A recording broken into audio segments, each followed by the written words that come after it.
Eli Hinton back to the bottom, 6 to go.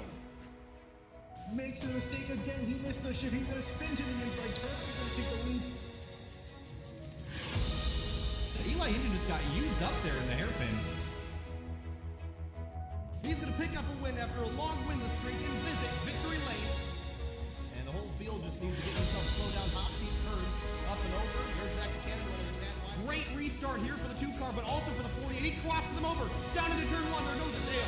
Here comes the 20 alongside. The 13 car gets turned. He's going to spin in turn 2.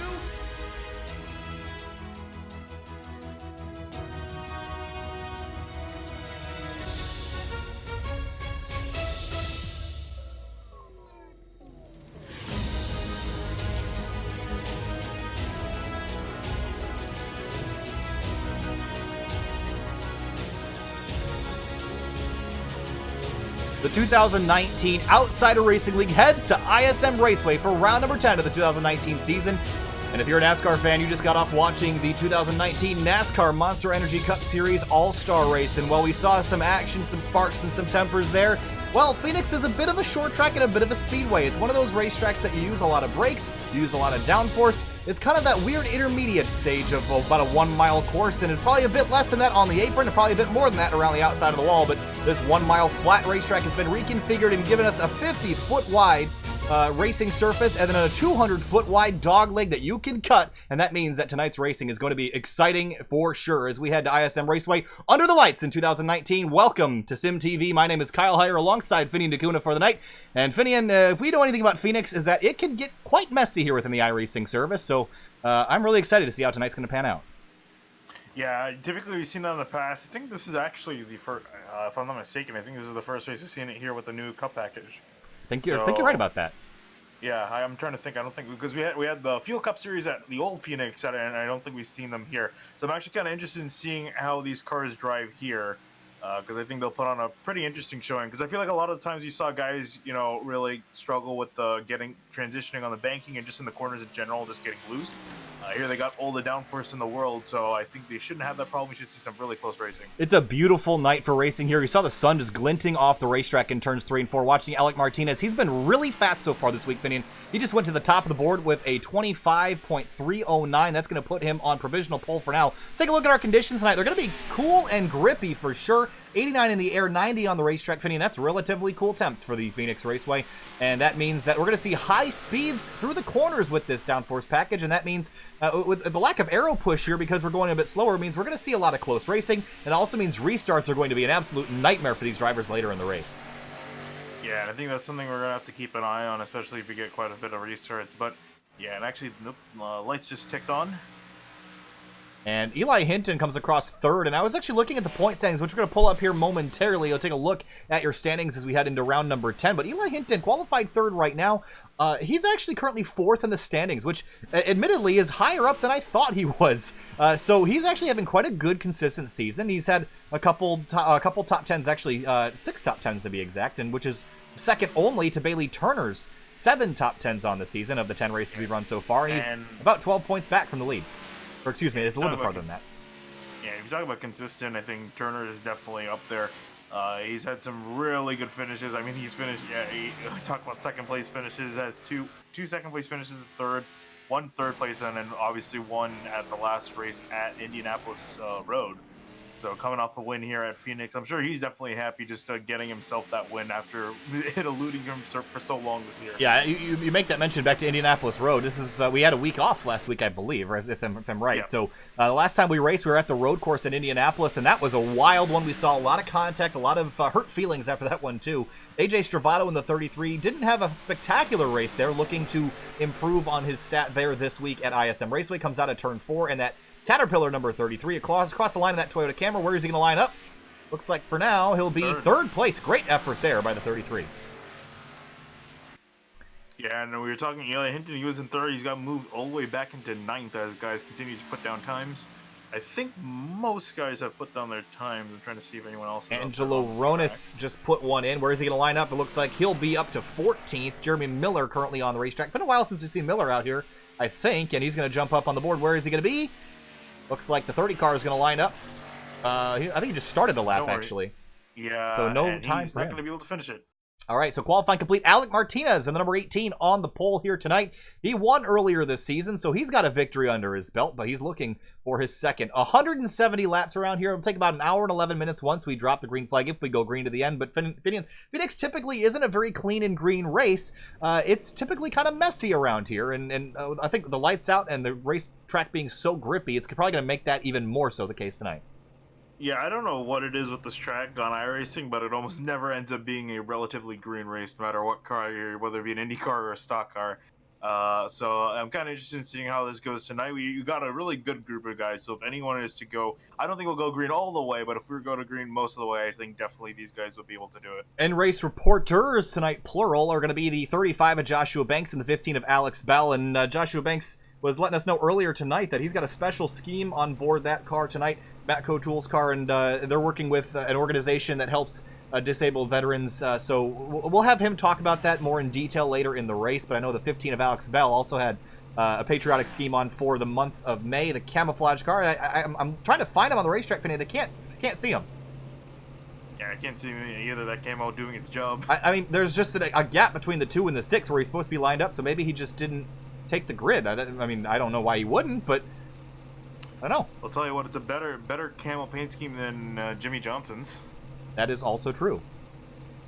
But I hope Alex Bell gets to the grid. I mean, Bailey Turner is just going to have that whole row to himself as we get ready to go racing tonight. Clifton Cockrell in the 16. Look at that Valvoline car, Finney. That is a gorgeous paint scheme on board the 16. And we have to take a look back up to Mark Emerson in the 22. He's starting alongside Alec Martinez in that number 18. So, all right, predictions for tonight, Finian. Who are you looking at to be quick? I'm looking squarely at the pole sitter. With his speed in practice and his speed in qualifying, I think that 18 car is going to be the one to beat tonight. Honestly, I would say you might want to shift over just one position. I think that 22 Mark Emerson shot out of a cannon early in the season, has kind of fallen off just a little bit off of his initial pace, but I mean, he's been probably one of the guys to beat this season so far, and I think that's probably going to continue into this race as he's starting in second place. Pace car rolls off of pit lane, and that's going to bring the field onto the back straightaway. And you got to take a look here, Finian, at the camera on the back straight. If I take a look, I think we have a camera for it set up. Yes, we do. That is a 200-foot wide surface, an apron of sorts, and that is fair game to race on, and we're going to see a lot of drivers taking that shortcut tonight, especially with the lower power these cars have with this new package. Everyone's going to be taking that shortcut, I would say most laps, if not all.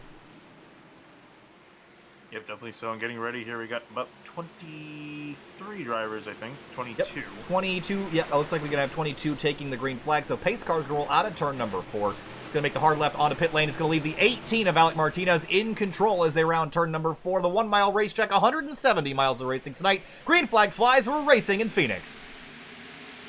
And Martinez gets a great start over Mark Emerson. He's going to clear him into turn 1 as everyone else is fanning out for position. Looks like a fairly orderly start. Reggie Ortega on the outside of Joshua Banks as they exit turn number 2. I see a car in the fence already, but there's a little bit of drama as they all scrape down to that apron on the back straight. They're going to get themselves cleared off for turn number 3, and Ortega was middle 3 wide. There's Travado and Bailey Turner on the outside, but Martinez will lead lap number 1. Yeah, he's already gotten out to a fairly commanding lead. Then behind, there's all sorts of... Oh, the 15 car gets jacked up the racetrack, and Butler goes way to the outside, almost scraping the wall in turn number 1. And Eli Hinton's already got a bunch of damage on that right front of that race car. So a big shuffle in the early going here. And there's all sorts of race cars. There's Ronas in the middle of it. He's in 12th right now following. That's Josiah Vincent in the number 4 car just up the road. He tried to squeeze in front of the 15 and behind the 5 of Christopher.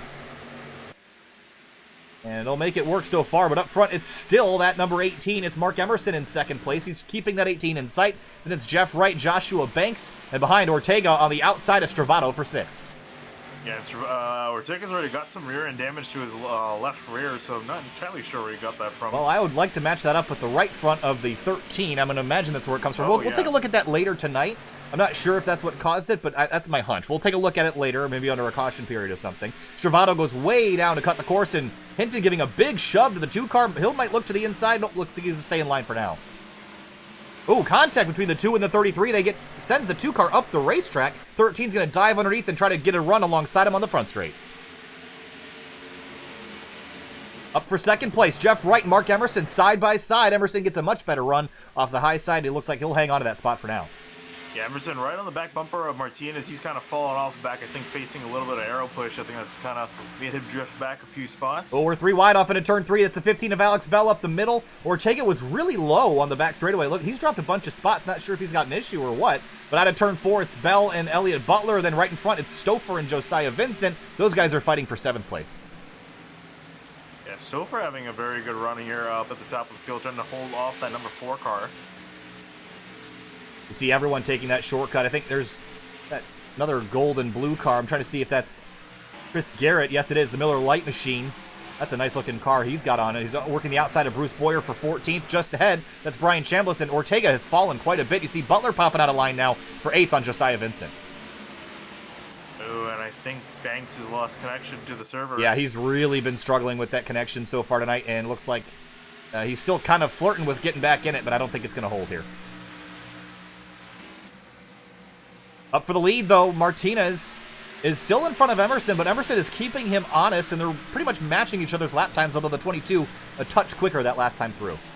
Yeah, I'm actually kind of curious how Emerson's going to try to work around the 18, because, again, it's very hard to follow each other with this car now, the way it works, the way it works with the aerodynamics. So I'm kind of curious on how he's going to approach this. Lifton Cockrell following the 77 of Cabot and the 14 of Bruce Boyer off into turn number 3. And they're going to drive in side by side, and see all that smoke? That's from the 35 of Banks just kind of popping in and out. I don't think that's going to hold, and I think that's, yep, I think that's it. That connection's gone. 14 of Boyer clears the 77. You see Garrett way up the road. He's to the inside of the 2-car of Ortega as they work their way down into turn number 3. Oh, the 57 slides right up across the nose of the 2-car. And maybe taking, oh, there's another slow car. Is that Banks right there? Yes, it is. So Banks is dropping down through the field. I think he knows he's back on the racetrack, but his connection issues looks like they've sorted themselves out for now, but he's probably going to still have to give up a lot of time. Yeah, apparently he had some black flags too, so he's just facing all sorts of issues right now. Yeah, He just got them cleared by race control. Yeah, the scoring does not like when you're popping in and out like that, so it will assess you black flags for all sorts of errors that it perceives that you made. And right in front, you see Banks on the inside of Ronis. Ronis in the 29. He started in 14th. He's moved up to 11th, looking for 10th with that 35 right in front of him. Yeah, he's got a big run. I don't think Banks is going to put on much of a fight here. I think he's just going to kind of ride around until his connection stabilizes. Chris Garrett was working over Chambliss. They're side by side in 3 and 4. Seen some drivers leaning on each other, fitting. You see the 35 crossing over Ronis out of turn 4 now. But, you know, I said before that this race tends to be messy, but so far we're 12 laps in and the field is beginning to get some distance and spreading out a bit. So we could potentially see this go green for a long time.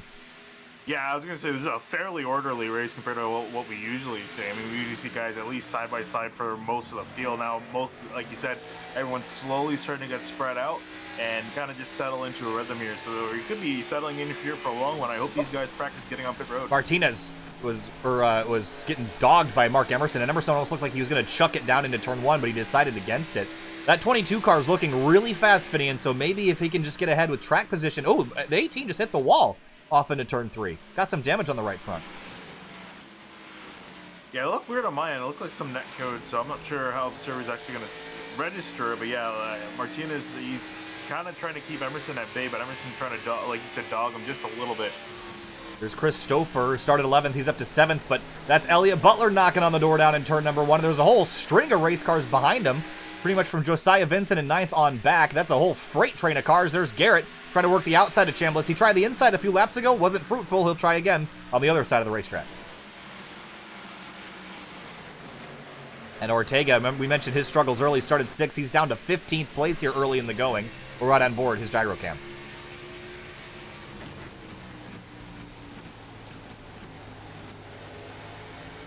You can see him just get out of half a car length to the inside of Garrett, just trying to get the car to rotate.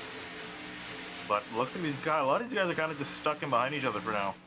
Emerson is closed in even just a little bit more, and now he's only a 10th back from the 18, and we talked about aero push. That was a big factor at the mile-and-a-half racetracks. It's a factor here as well, but not as much as those mile-and-a-half racetracks. You see the 22 working over the 18, trying to get a fender to the outside. He might try to cross him over, but here he's going to use a bit of the draft. He's up to about 160 here, and that draft is kind of effective now with this new package, and now Emerson just trying to change lanes and move around to find a new some more speed. But Jeff Wright in the 48, he's trying to track both of these guys down, and he's been quicker the last couple laps.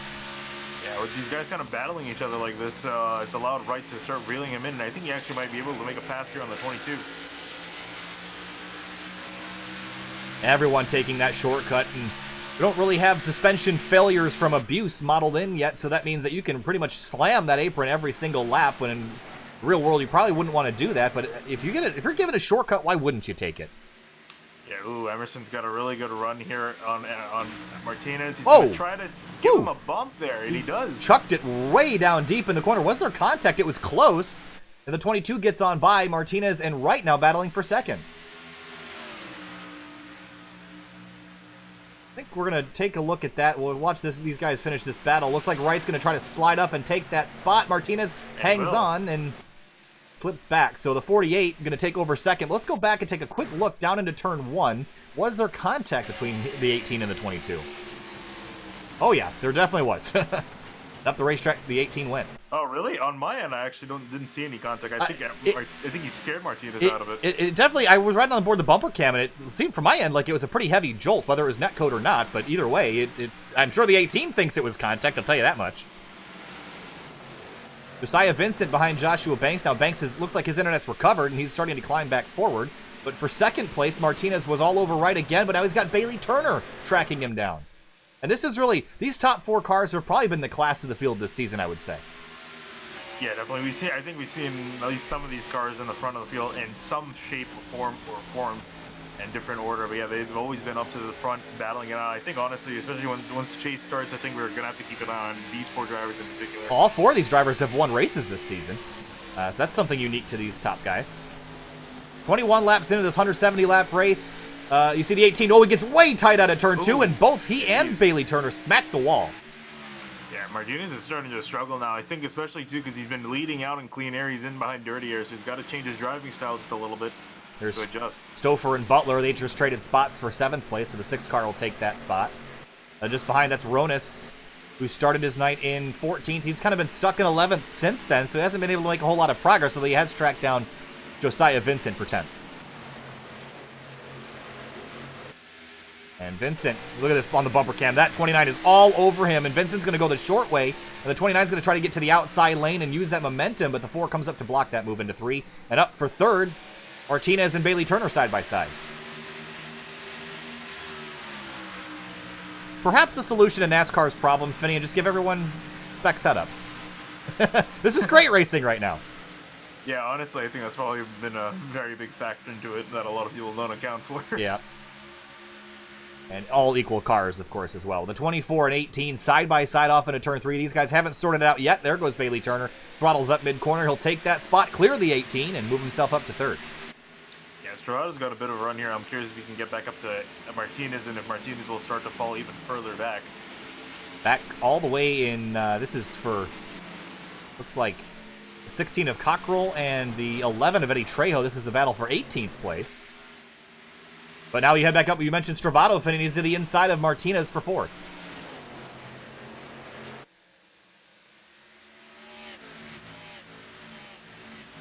And, ooh, wow, Stravato cleared him. Got a little sketchy off turn 4, but now the 33 has possession of that P4 spot. We'll head back to the 11 and 16 battle. Looks like they've solved that. And Chris Garrett and Reggie Ortega, they were side by side for a moment. Garrett holds on to the spot. Ortega, not sure what happened, Finny. He was quick the first couple laps and then just slid backward really quickly and has not been able to make those spots back up. Yeah, I think he's just kind of struggling with the car, and this is the way it's handling right now. So I think he's just kind of have to figure out the way. You're gonna have to learn the way this thing drives and figure out how to manipulate it. Oh, Finny and Alec Martinez way down the order. He's pitting. 18 car into pit lane. Interested in that. Because yeah, he was struggling quite a bit here. I'm curious if he's just coming to maybe get some fresh tires on that car. I wonder if he get back out there. Did he hit the wall more? Is my question. Let's take a look out at turn 2. Did he get the wall more? No, he just missed. I think he's just coming in getting fresh tires on the thing and just might be running this from back to front, running it like a road course race and planning on some strategy later in the night. So the 18 is the first one to pit lane. I don't think we're going to see a lot of people try this, but you never know. I mean, honestly, I would say it's definitely worth trying here because it looks like we're going to be green for a fairly long amount of time. So this could kind of work out for him here if he plays his cards right. Yeah, he's back out of pit lane. Cody Wright is 1 lap down. He's also come to pit road, that 38 driver again. He's relatively new to the series. And there's the 4 and 15 fighting for 10. He actually started from the pits, I believe. Yes, I think you're right about that. There's Chris Garrett and Adam Cabot. Whoa, Cabot really loose off into turn number 1. Had the rear end all hung out. Boyer in 14th. He started in the 17th spot, so he's up. And look at Alex Bell cutting all the way down to the inside of the dogleg. 15's got some damage from some incidents earlier in the night. It's not major, but it certainly might hurt his performance. Oh, yeah, and I figured out where some damage came from. So Hinton got in the back of the 15.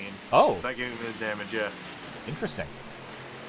Ooh, Banks and the 5 of Chris Stouffer fighting for 7th. And Banks has a lot of pace tonight. He dropped back with those internet issues and has recovered quite nicely. I think that 35 is going to be one to watch as long as that internet hangs on. But that's always the case with the 35. Yeah, honestly, the biggest Achilles heel for him is his internet. more than anything else. Yeah, he's definitely a fast driver. His internet's been his biggest enemy. So, yeah, drop back to, I think, about 10th, and now he's coming up into 7th. And we'll potentially see him charge even further forward. Eli Hinton and Elliott Butler fighting for 5th right now. Butler's tracked down that number 13 Sim Motorsports driver, and see them on the back straightaway now. And Hinton trying to get caught up to AJ Stravato, who's a half a second up the road, but some damage on that 13. He's probably looking for a yellow flag pit stop so he has more time to solve those issues. Let's head back to this gaggle between the 14, the 77, the 4 out of turn 4. And I'm just kind of looking at the lap times. I don't know if it's just me not noticing it at other tracks, but these guys are running really close lap times. They're only separated by a few hundredths of a second between all the drivers. Yeah, I think part of it is the night, part of it's the surface, part of it is the driver. I mean, we know that these drivers are incredibly skilled, and when you give them the right racetrack and the right temperature combination, they're going to run right on top of each other in terms of their pace. And you see, look at Josiah Vincent working his way around Chris Garrett, but couldn't get it done. Garrett clears the 4 out of turn 4. Close racing all over the racetrack, though. We have not really separated by all that much. Looks like the top 5 cars all within 2.5 seconds. The top 10 all within 6.6. Yeah, it looks like everyone's stacked in behind Alex Bell, so a big battle for 10th as Chambliss is going to the inside of the 15. Elliott Butler and Eli Hinton trying to trade spots up here for 5th place. And Chris Garrett, oh, that's Joshua Banks back there that's lurking. Chris Garrett and Joshua Banks have remarkably similar looking paint schemes, but you mentioned the 15. Look at this gaggle around that car right now. Oh, it all hell's breaking loose here. There's a whole other battle going on behind. Alec Martinez just knocked the pit road cone out of the way. He's trying to make some speed up after all those new tires. And look at the 77 trying to charge up. Ooh, wow, Cabot way up the racetrack, but 2x2 in front. And here comes Martinez on fresh Goodyears. There's a bit of an incident coming out of 4 between the 13 and the 35. Rubbed fenders. Oh boy. Been physical so far tonight, 34 laps in, and Martinez is making up a ton of ground on those tires. We're just not sure how the strategy's going to work out. Now Ortega goes to the inside of Chambliss down into 3. Here's how Martinez is going to work through this here. Oh. He's going to keep to the inside here. Wow. Yeah, just turns dead left, and he'll go way... Oh, he crashes! He hits the attenuator and just destroys that race car. No. And just like that, a car that we thought could win this race, his night's over, cautions out. Well, that's a big mistake, Finney, and you can't do that. Oh, yeah. Wow, that is a real shame. I think he'll look back at this later in the season and laugh at it, but I'm sure he's not laughing right now. No, yeah, indeed. He also alt forward to left before the crash could finish. That actually kind of helped out Josiah Vincent, who probably would have gotten some more damage. Yeah, honestly, that wasn't a terrible idea considering the situation he was putting other drivers in, but just slipped and smacked that wall and... Oops. I honestly thought he was going to be able to make that work considering just the amount of grip, and it worked for a second there, but I think, yeah, just lost it just considering how flat that part of the track is. Well, the banking, there is a little bit of banking to that apron down there, Finian, and the problem is it flattens out right here. They're about to turn off for pit lane. It flattens out when the pit lane opens, and he was accelerating on that flat portion, and that's just certainly not going to work very well. When you're, even on fresh tires, it's dirty. It's got all sorts of dust and dirt on it, and it's not going to have a whole lot of grip. So field coming down to pit lane. Emerson going to lead them on down, and Chris Garrett staying out for now, maybe just to lead a lap. Yeah, so it's a nice solid 30, 35, 34 lap run there, and looking at the tire fall, it's looking to be about a second and a half. Casey Lakatos stayed out on the racetrack, and We've seen him do this quite a bunch this year, and also look at the rear quarter panel of that car. He's got the SimTV logo on it, which we appreciate. Thanks to you, Casey. You're actually going to stay out longer. I feel like he might dive in here. I imagine he's going to, because I definitely think these older tires are definitely not going to do you any favors. Ooh, Bailey Turner wins the race off pit road, and he'll get out in front of Mark Emerson. And everyone takes 4 tires. I think that's the call you're going to have to make tonight. The tire fall off is pretty significant, so Bailey Turner wins that race. So line up on the left-hand side of your screen. 37 laps into this race. And Chris Garrett, and looks like Lakatos is going to follow him on down as well. So Garrett will collect that point for leading a lap, and it's going to turn the lead back over to Bailey Turner, who got his first win of the season 2 weeks ago at the Indianapolis road course.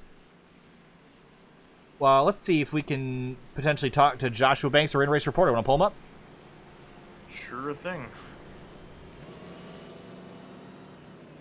Hey, Joshua Banks, it's Kyle from SimTV. You got a copy? I got you, brother, man. All right, well, so far so good. You had some issues earlier with your internet, but it looks like they're sorted out for now. You're currently running 6th on track, and we thought we'd bring you in and talk a little bit about the sponsor on the hood of this race car and talk about the cause that it's going for. Oh, yeah. Everybody watching, the sponsor going on is with Matco. It's a Tools for the Cause thing they're doing. What it's for is the Fisher House Foundation, and what they do is they put disabled veterans in homes, so any proceeds Matco makes during the month of May goes to the Fisher House Foundation to help that. And we're running on the car tonight, and hopefully we can finish it good and promote it pretty good for them.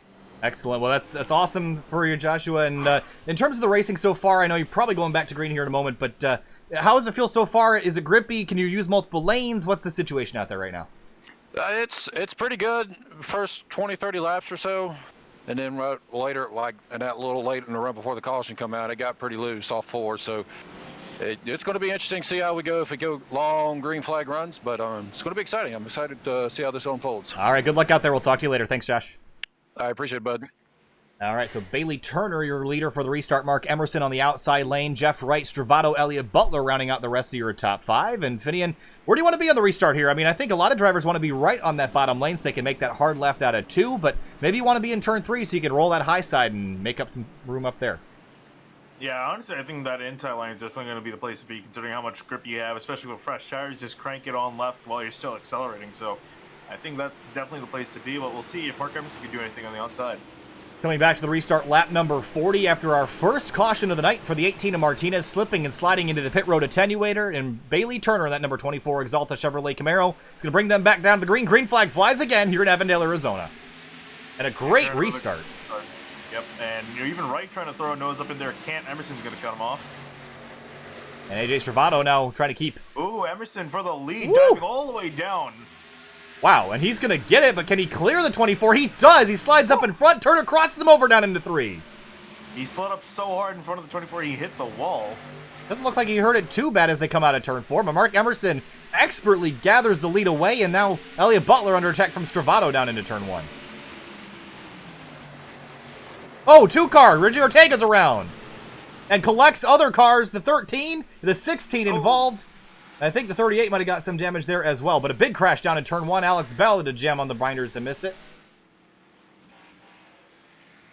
But I think Ortega and I think the 13 of Hinton... Well, actually, 13 looks okay. I think Ortega and the 16 of Clifton Cockrell got the worst end of that. Let's take a look at the replay. Oh, the 2 and the 13 get together here, Finian, and then the 77 of Cabot tags the 13. And just a big mess. Oh, Jeremy Miller got a bunch of damage there as well. Yeah, looks Hinton threw it in there just a little bit too hot, tried to back out of it, and just couldn't in time. Tapped the 2 of Ortega, and around he went. This has been a big discussion for the 13 this year. Has he run into too many people? There's a big discussion at Richmond, but he gets in here too hot, tags the 2 car, and the 13 gets around. There's 2 whole separate wrecks going on. The 4 Josiah Vincent gets a piece, but the 16 of Clifton Cockrell, nothing you can do if you're in his shoes. Yeah, he hit Ortega before, and then that last contact really did him in with damage. And he can't see anything. Right now he's behind the 77, and as soon as that's clear, there's just nothing he can do. He gets into the back of the 2, and then nothing. Yeah, that car is toast and destroyed. So that's a real shame for the 16. The 13 and the 30 and the 2 car, the worst end of that. And right back down on a pit road for half the field here. Yeah, a lot of these guys really just fixing the damage that they got. Maybe some guys just topping off on some fuel as well. Alex Bell looks like he's retired, Finian. I'm not sure. I thought he had missed that accident, but he's off the racetrack. He did. He came to a complete stop, so not sure what happened to him. Well, so that's the 15 car out for the night, it looks like.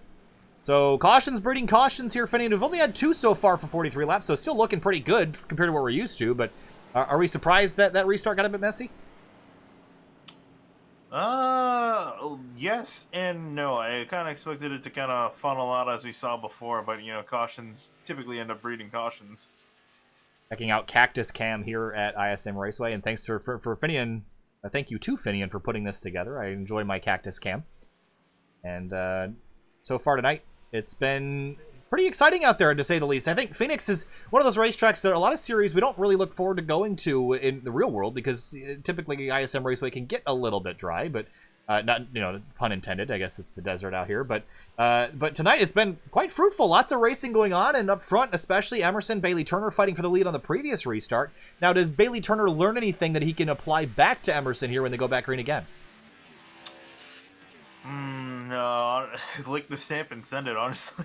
I think he definitely wants to at least cover his bases, though. Although I feel like Emerson, knowing what he just did, he's going to make sure he is defending that inside of the dogleg on the restart. So we'll have to keep an eye there. But yeah, but just what a great move from the 22 there. He saw the 24 leaving an opening and just went and took it.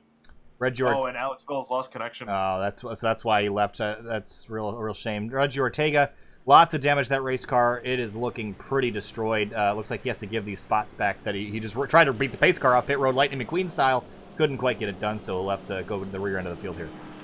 And that will put him 1 lap down.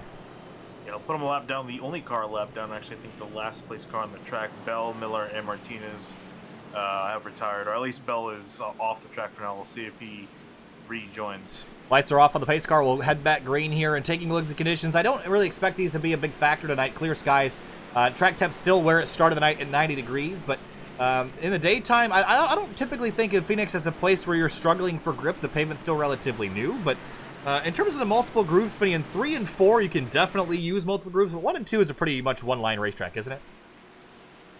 Yeah, I think pretty much as you said it right there. All right, so Bailey Turner working. He's actually going to choose the... Actually, he's not leading. It's Emerson that's got the lead, so he'll start from the inside lane. And probably as a defensive maneuver here on the restart. And Bailey Turner got a great restart last time, but that allowed Emerson to do that crossover, so maybe Emerson doesn't want to get such a great run to prevent the 24 from doing the same thing back to him.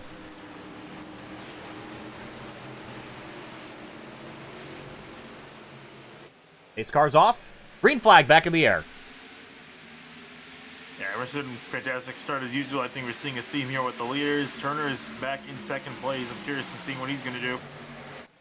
Off of turn 2 they come. Looks like Emerson's going to have a pretty decent lead. It's Turner going to go way low to defend that spot. Ronas and Josiah Vincent, the only cars taking the long way around. Everyone else takes the shortcut. Not really a shortcut if everyone does it, is it, Finian? Yeah, Ronas taking the road less travel. He's going to go on the outside of Chambliss.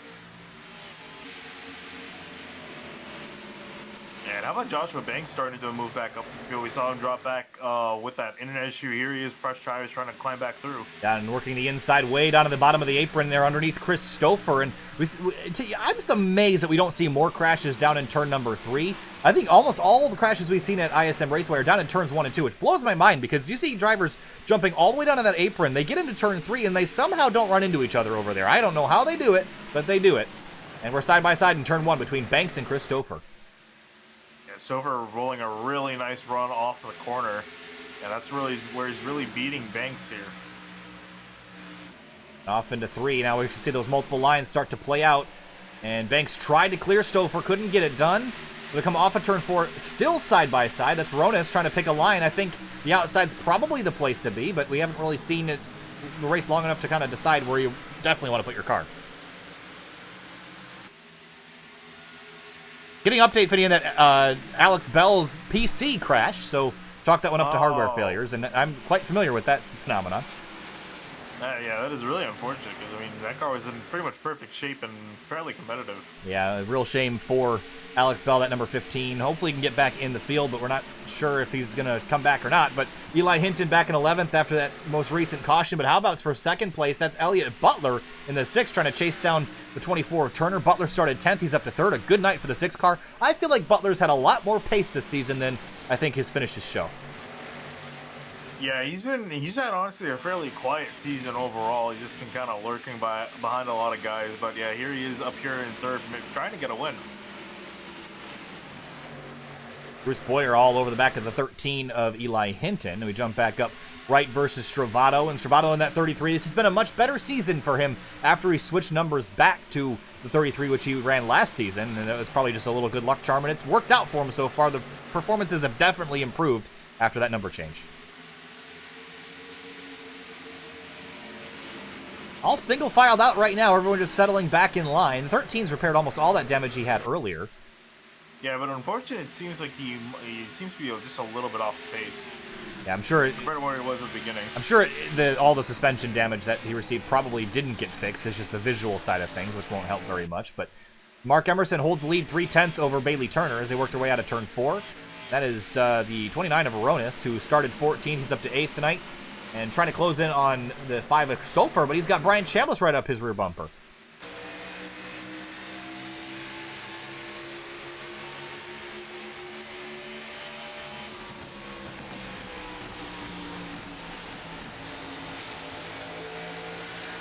That's Adam Cabot looking underneath him out of turn 4, but Eli Hinton will take that opportunity to swing around the outside and take away 10th spot from the 77, but they're side by side down into turn 1. Remember, Cabot won his first Cup race a couple weeks ago at Richmond, so that 77 has won a race this season and trying to look to repeat, but needs a bit more pace in that car at this time. Yeah, he's side by side with the 13. Hinton running that outside lane, keeping it at bay, but I think Cabot might just be a little bit faster. 13's going to use that outside lane. He'll clear the 77, but maybe Cabot will try to cross him back over here in a couple laps and get that spot right back. The 3rd place, Butler and Wright, they were separated by about a 0.5 of a second in turn number 1, but that 48 keeping the front guys in check. And we've seen Jeff Wright, he's won a race this year, or 2, I believe. He's been really close up front most times. It just doesn't seem like he can complete those victories as often as he probably should. And remember a couple weeks ago at Indianapolis, the run-in he had with the 24 Turner in the closing laps there. So he's hungry to get another victory. Yeah, I definitely think he's hungry to get a victory. He only has 1 win, and that was at Sonoma. And he's had 5 top 5 finishes, so he's definitely finished in the top part of the field. Currently running 2nd in points. Ooh, Stravato, he's got Joshua Banks all over his rear bumper out of 4. That got a bit tight there. Chris Stolfer hanging on, and Stolfer for a while hadn't been here competing and has returned to competition and has had kind of a lot of success, I would say, for not being here for a while. And considering the level of competition in the series has picked up significantly, I'd say that's a pretty damn good feat right now for the 5. Yeah, definitely it's come back in a much better form. Has only got 1 top 10 finish, and that was last race at Indianapolis Road. Jeff Wright under attack from AJ Stravato as they work out of turn 4 and down into 1. Now Joshua Banks takes that opportunity to swing around Stravato for 5th. He's going to have a nice run off of 2 here. I think he might have Stravato here. Oh, but his internet's starting to come away. It never does it at the right time. No, but he'll hold on and he'll clear the 33, so he'll move up into 5th place. Hinton and Brian Chambliss side by side for 9th. Looks like that 13 car's got some speed left in it, just not enough to charge through the field.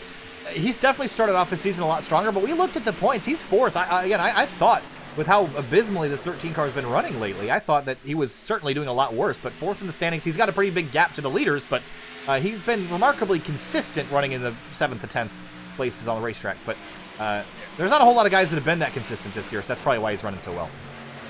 Yeah, I mean, really, and again, all he has to do is just aim for the top 8. You're not locked in on wins, so as long as he can just finish up there in the points, he's good to go. Oh, down into turn 1, side by side, almost contact there with the 21. That would have been a repeat of what happened about 20 laps ago, and he backs out that time. That's going to leave Cabot and Boyer to duke it out behind him now for 11th. Yeah, he was sideways trying to keep it off the fender of the 21 and was able to do so by inches. All right, well, the top 5 are getting awful close here, Finian. Looks like Emerson's got a bit of a lead, but now look at Butler all over, leading on the 24 Turner down into turn 1. Yeah, Emerson's starting to fall off the pace just a little bit, and Butler's starting to reel him back in, or Turner's starting to reel him back in. Oh, Butler's reeling in both of them right now, and he's going to go up the racetrack in 3 and try to use that upper groove to carry more momentum. And there's a bunch of different lines you can run through 3 and 4, but I'm a big fan of that outside lane. It gives you so huge of a run on the front straight. Look at him all over the 24 down into 1.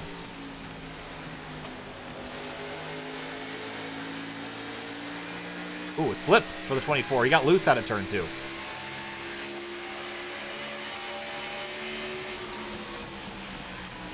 They're keeping Emerson right in their sights. The top 5 just on top of each other. Then a bit of a gap back to 6th place AJ Stravato. The 6 car makes his way to the outside of Bailey Turner in turn 4. And he'll try to carry that run around, and we'll see if the outside lane's a good spot in turn 1. It looks like you can... He's got the run here. Yeah, you can hold it up there. I'm surprised, but now it's that battle on the back straight. Side by side, the 6 and the 24 dead even as they head to 3. Yeah, this is where we saw Butler make himself known on the outside here, and I think he might just be able to roll around the outside. Power move there for And the he 6. does. Great job, and it looks like Bailey Turner's going to slip to 3rd, and Wright and Banks just close behind as well. But if I'm Emerson, I'm looking in that mirror, and I'm taking a big look at that Roku and Pennzoil number 6 Camaro and getting a bit worried.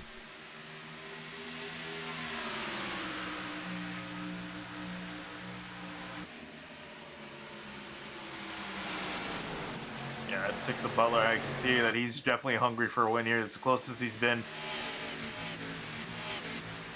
Out of turn 4, the battle for the lead heating up now. It's only a 1/10 of a second. Butler was a 10th quicker last time through than the 22. And I think if Emerson gets put out side by side with the 6, I think Turner and Jeff Wright will have another say at this here, because we've seen how much time you give up battling side by side. So Butler trying to look up here, trying to just find a way around that 22 Emerson. But again, yeah, like you said, he has to be kind of careful here, because he can't give a door to the 24 or the 48, because they'll definitely take it. Butler trying to get air to the nose of that race car. We'll ride on board the roll bar here as he tries to figure out a way around the leader at the 22 of Emerson. He dives off into 3. He's going to go for the bumper. Oh. Woo, that got close.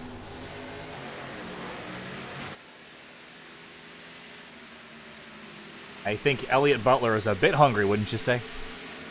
Oh, definitely so. I mean, I think definitely earned it. He's been running fairly consistent, currently 6th in points, and just kind of waiting for that first win. Behind, that's Chris Stouffer and Angelo Ronas. They're fighting for 7th place right now, but the battle is for the lead. Butler looking up the racetrack now. And might try to cross over the 22 on exit. That's Clifton Cockrell heading back to pit lane. He's going to go 2 laps down. Yeah, and Butler does a great job setting up the runs coming out of 3 and 4, and then tries to make a pass in 1 and 2, but Emerson's just not been giving him a lane. Joshua Banks and Jeff Wright side by side, but we're going to keep... Oh, Butler for the lead. Well, to here the he comes. inside. Down to the inside now. Can Emerson hang on to the outside He gives it groove? to him. Oh, not quite. The 22 is going to throttle up and try to drive back around the outside. Who's going to lead this lap? It looks like it's going to be the 22 of Ooh. Emerson by a bumper. Yeah, Butler slipped on the inside, but he's going to charge it. Oh, he in charged hard. it! Contact for the lead. The 22 is going to get turned, and he spins and slams into the wall in turn 1. Uh-oh. Yeah, oh, indeed. Caution out for the 3rd time here tonight. The 22 off the door panel of the 6. And I'm sure there'll be a disagreement on this one. Let's go back and take a look.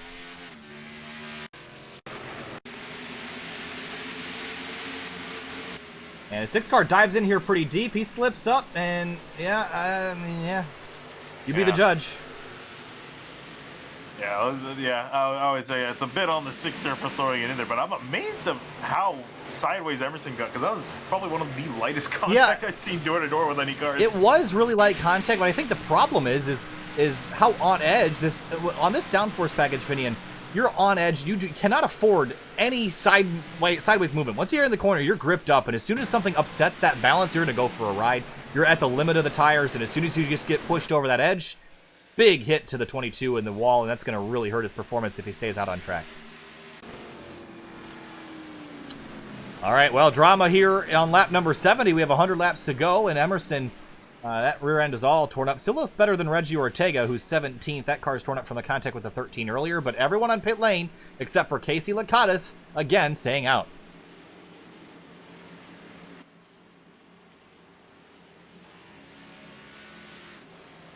Let's see what the... I don't think anyone's going to try any strategy here, if anything. I think we're just going to take 4 tires and fuel and call it a day. That seems like the obvious choice to do. 13 missed his box, had to back up into it again. But if I you're, definitely think that's the way to go. if you're Lakatos, Finian, do you stay out here and just try something? I mean, with the cautions breeding cautions phenomenon, it's possible we could see a caution another 5 to 10 laps. Ooh, 24 and 48 were real tight coming off pit lane. Yeah, I don't know. I don't know if I would risk that much. I think the tire fall was just too big in a way where I just don't think you can do it. 38 of Cody Wright. He's 19th and retired from the night. Clifton Cockrell is 2 laps down. Everyone else is on the lead lap. Mark Emerson's still in pit lane getting service to that race car.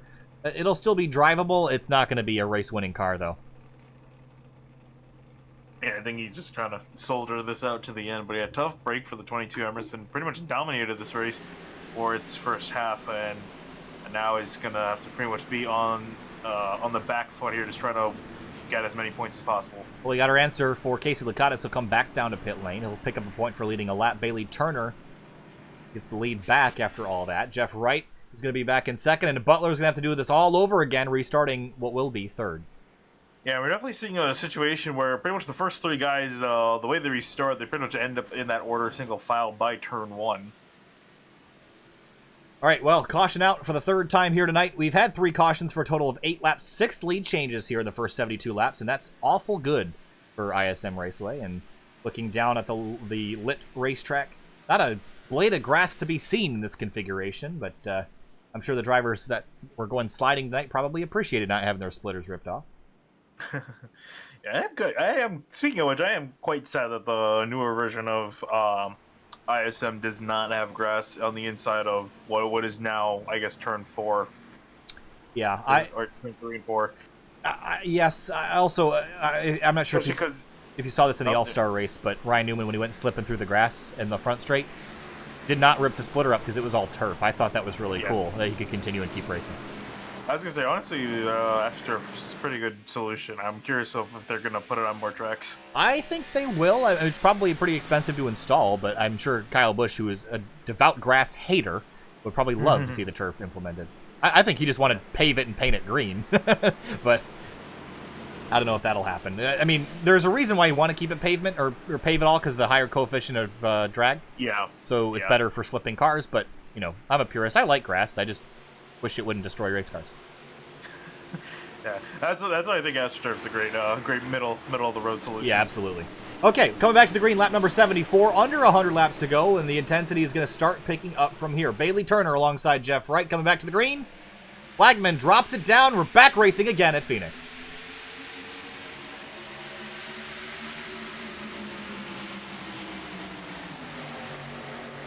Jeff Wright trying to hold on to second place. Elliott Butler trying to take it away. And behind him, Stravato takes the 21 all the way down to the inside wall in the back straight. Yeah, we saw Butler wasn't able to get a good start. Here he comes rounding the outside of the 48. I don't know if he'll be able to make the move. He does. Wow, a power move there. And he'll get this spot if he can just maintain, and he does. Look at that, the 6 car up to second.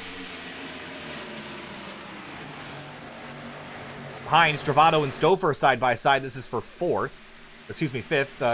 Joshua Banks in 4th, and he's working on 3rd to the inside of Jeff Wright in the 48 car. Make that the outside.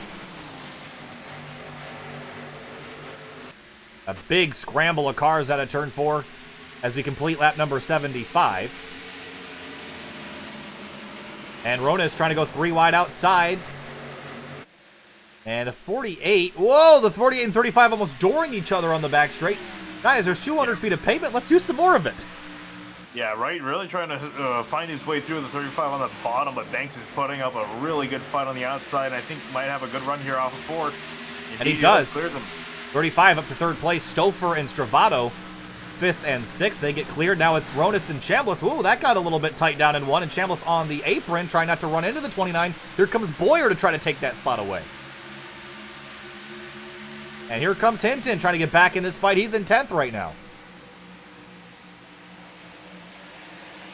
21 and 14 throttling up mid-corner to try to beat each other. The 77 slips out of turn 4 right in front of the 57 of Garrett, but now the 21's got the 13 to deal with on the outside as well as the 14.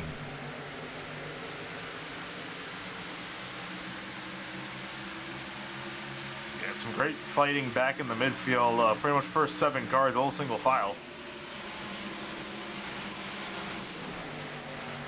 I think it's about time for a SimTV Sound Surge. We'll take you there.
Elliott Butler working over Bailey Turner for the lead, Finney, and he's within 1/10 of a second. I think that 6 car is the quickest one out here right now. And Butler trying to get back by Bailey Turner. Look to the inside down into turn 1. Here he comes for the lead. Bailey Turner on the outside trying to be defensive. Butler working the inside lane door to door for the lead. Yeah, he's been getting some really good runs off of 4. Here he is. He was to the inside, and I think Turner's going to have him in this corner. And Butler rolling the center much better than the 24. It's all about that exit speed, though. And he's right behind the 24. And here comes Joshua Banks right behind as well. I was just about to say that 35 is lurking here, so Butler can't get too hung up with the 24 because Banks is definitely going to make himself known. Turner still hangs on to the lead, but I think the 6 and the 35 are a hair quicker, working lap 84 of 170. The top 3 nose to tail as they work their way down into 3, running 3 different lines through the corner.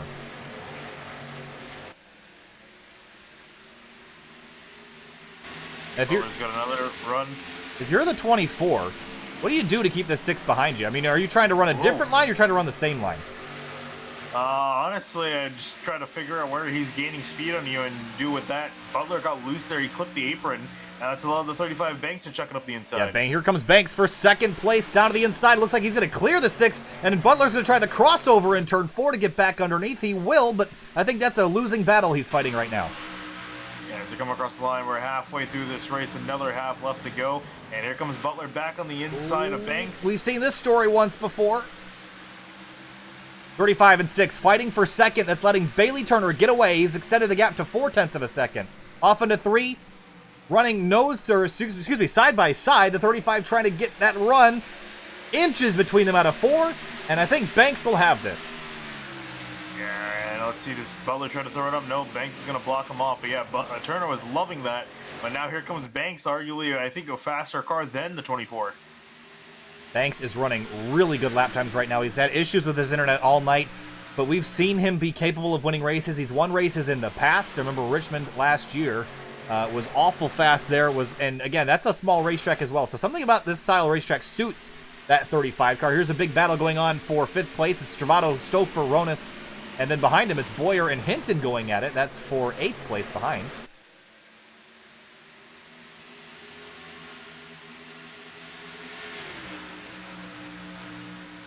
And as looks like they're going to complete their battles respectively. Oh, that 14 and 13 aren't done fighting. They've been around each other all night. They're leaning on each other out of 4 now just a little bit. Here comes Chambliss to break up the mess.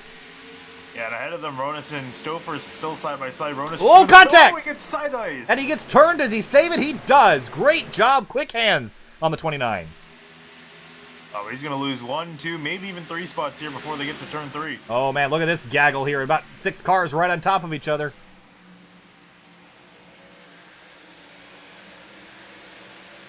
Very physical out here tonight. For the most part, they've been hanging on to it. Ronis scrapes the fence out of 4.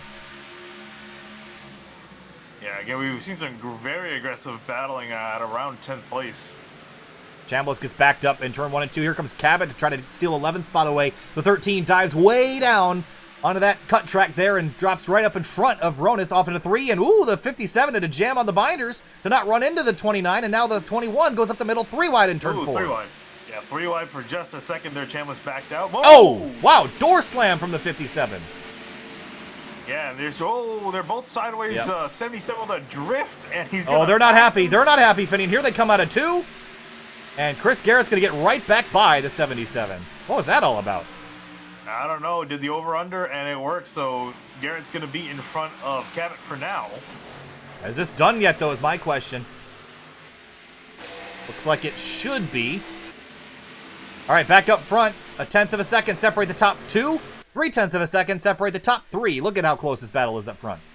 Yeah, the top 3 all right on each other. One of them makes a mistake. They're going to fall to the back of that little train they have forming. And Butler was so fast before, and then Joshua Banks shows up and steals the thunder. Now he's chasing down the leader, so I think Butler's going to have to readjust his strategy. I think it was reliant on him being the quickest car out here, but I think Banks is right now.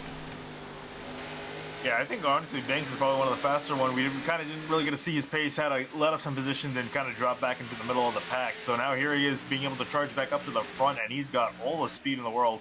And starting to blink a little bit. Hopefully it hangs on. It hasn't been nearly as bad as it was the first couple laps of the race, but Bailey Turner continues to lead this race. Lap 93 of 170, so maybe thinking about pit stops relatively soon here, Finney, and we're 23 laps into this run. We saw Martinez pit 20 laps into a cycle, but I don't think they're looking at the run that they're on now. I think they're going to try to line it up for the end of the race, but maybe they'll just split this run right down the middle. What do you think?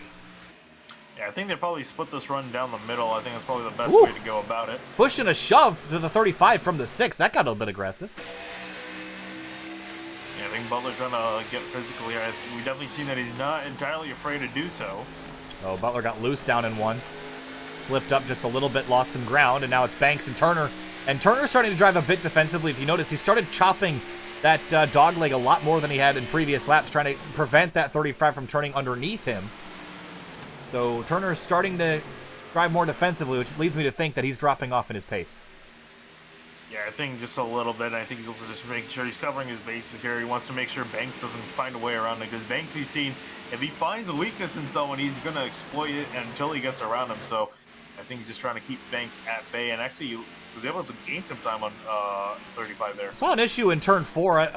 Trejo had all sorts of problems down here. He was racing Reggie Ortega. They got together, and the 11 pretty much half spun down onto the apron in 3 and 4 and throttled back up, but lost a couple spots. And we'll head back up to the battle for second. It's Banks and Butler. And Chambliss bit off the pace right now. Not sure what's going on with him. Yeah, Josiah Vincent just kind of got around him, and Vincent, the back of that car all torn up. Boyer and Eli Hinton going at it, and Hinton, again, he was involved in one of the earlier incidents. He's got some internal damage to that right front suspension, but doing the best with what he has as he's trying to work over 7th place Boyer down into turn 1. Tries to get the nose underneath, but you can see the car yawing out sideways and pushing Boyer up the racetrack. Wow, how close is that? Yeah, that right rear on Hinton, I've seen him do that almost every single time I've had eyes on him, seeing that back end come around. He's just keeping that car yawed out sideways. I think he likes cars looser. These understeering setups are not really his specialty here. And out of turn 4, look at the run he gets on the 14. But can he do anything with it? I don't think so. He'll have to tuck back in line.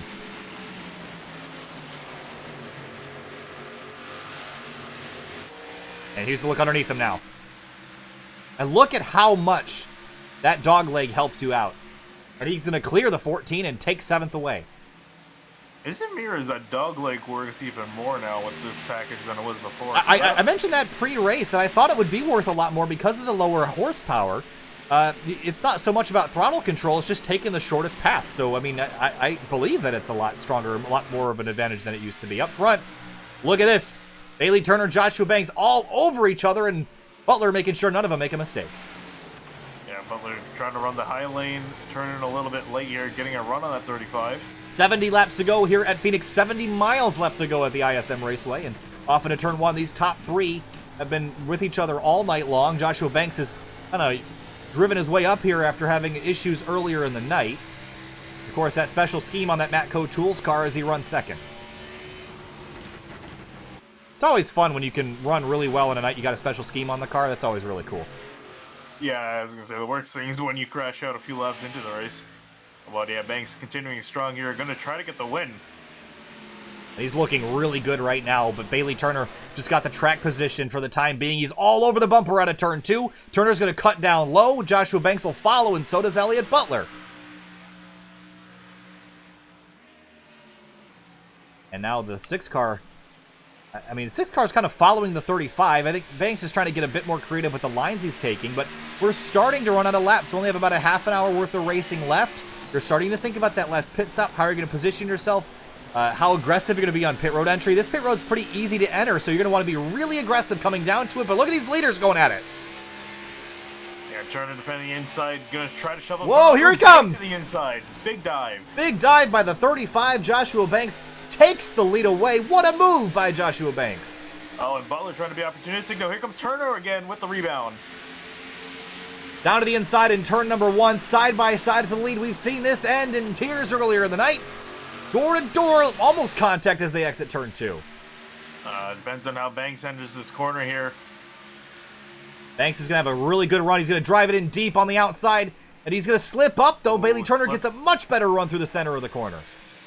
But here comes Banks on the exit, almost dooring each other. Butler looking to the outside of Turner. And now Butler looks like he'll have an opportunity to take away second place. And that's how much that matters to get clear of the driver to your outside, and he couldn't do it, and now he's under attack from the third place car. He's going to try to clear him here. He's going to cut the dog leg. He does. He's going to have to slide up in front. Oh, he almost got there, and now this Butler's going to drive up along the right side quarter panel. And he might take second place away, but Joshua Banks is driving off into the sunset as a 0.6 of a second lead in 1 lap. And I'm curious what he's going to be able to do now that Turner's put in the back here. I'm curious how the 35 and the 6 are going to shape up. When do you make front 2 cars. When you make your final pit stop here, Finney? We've got about 65 laps to go. We're 35 laps into this run. So maybe another 15, 20 laps, and then you'll see cars come down? Yeah, I think that sounds about right, and we'll see if they come in any earlier than that. So now, does Elliott Butler have the pace to run down Joshua Banks? We'll keep an eye on their lap times, but right now, it looks like Butler is a touch quicker. Caution! Oh, caution's out. Chris Garrett down on the front straightaway. That changes a lot of things. And is this just... just throttle up. Oh, did he get... Oh, yeah, just too much throttle on exit Finney, and just... Oh, he walked it back and forth a couple times trying to grab it. Yeah. And slipped and crashed. Real shame for the 57. Was having a pretty decent race, but... Okay, I think that simplifies the strategy a little bit as long as you can make it to the end from here. I don't think it's a tall order to go 60 laps. I think that's a pretty reasonable distance on a 1-mile racetrack. So they'll come on down to pit road, and presumably this will be their final pit stop of the night. Yeah, I'm curious now. We've seen Turner being able to get some really good time on pit road. And we'll see if he can leapfrog the 6, maybe even the 35. Curious about the pit road situation. I think this a lot of drivers are probably happy about this because green flag pit stops here, it's so easy to get yourself a speeding penalty with how easy it is to charge this pit road. So we're coming down to pit lane for what we think will be the final stop of the night. We'll see how it all shakes out here. DNF update, Cody Wright, Alex Bell, Jeremy Miller, Alec Martinez all retired. Martinez, Miller, and Cody Wright from crash damage. Alex Bell with a computer crash that led to the end of his night. So Bailey Turner is in. I think everyone got into their box pretty smooth.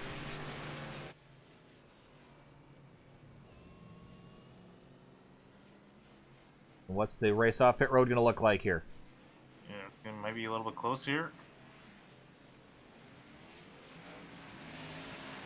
Oh, wow. All right, so Jeff Wright, he gained a bunch of spots. Everyone took, wow, some quick stops by Butler and Wright. 13.8 and a 13.6 respectively. And Bailey Turner, a 15.3. Not a great stop that time by the 2014. Ooh, go on board with the 6 of Butler.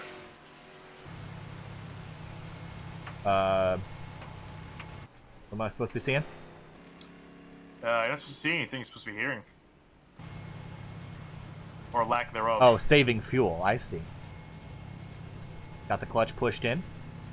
Yeah, 60 laps. I wouldn't think that's very far to go, but we check the fuel cells down, and I don't really know how it's going to work out. So we'll see. I think if we have any cautions, everyone's going to come to pit road anyway, so it's going to negate that whole situation. And now that the intensity is really going to ramp up with less than 30 minutes left of racing, I think we're probably going to see some more chances being taken. We've already seen turn 1 and 2 be a trouble spot tonight.